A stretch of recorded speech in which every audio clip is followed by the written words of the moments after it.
ఇదిగోండి sir. Thank you very much. చెల్లమ్మా, ఏ పెళ్లి పీటల మీద నువ్వు ముచ్చటగా కట్టుకోవడానికి ప్రత్యేకంగా సెలెక్ట్ చేసి తీసుకొచ్చిన పట్టు చీర ఎలా ఉందో చెప్పు.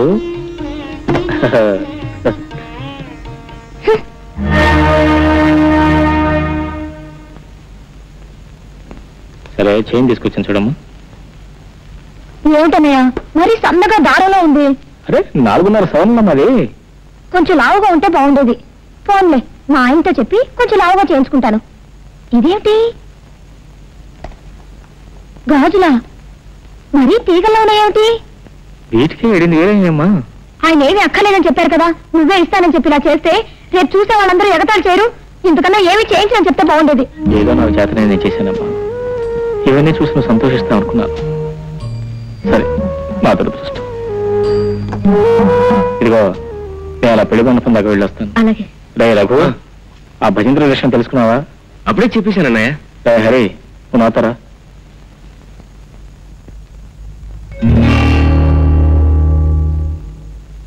కమలా, అన్నయ్య ఎంత కష్టపడి నీ పెళ్లి చేస్తున్నాడు తెలుసా?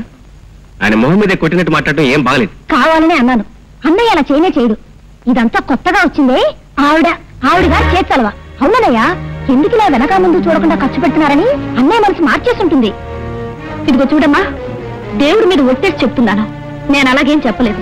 అనవసరంగా నన్ను ఆడిపోసుకోకు.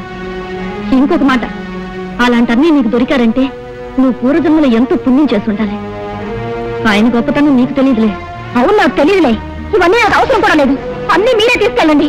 మా అమ్మ నాన్న బ్రతుకుంటే నాకు ఈ గతి పట్టేదా? కమలా, అవన్నీ తీసి ఇక్కడ పెట్టు. అవసరమైన వాడు తీసి దాచుకుంటారులే.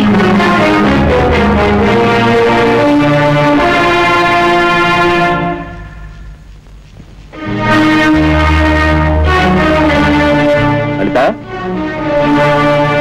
లలిత, ఏంటిది? మీ చెల్లెల్ని అడగండి. నువ్వే చెప్పి అడగచ్చుకో. మీ చెల్లెలకి సన్నటి గాజులు, నూలు దారం లాంటి గొలుసు చేయించమని నేనే మీకు చెప్పానట. వీటిని నన్ను కలిపి ఆవిడ గారు తిట్టిపోస్తుంది. నేనేం తిట్టాను? మా అన్నయ్య నాకు ఈ పెళ్లి చేయడం నీకు ఇష్టం లేదు, అందుకే తగాదాకు వస్తున్నావు.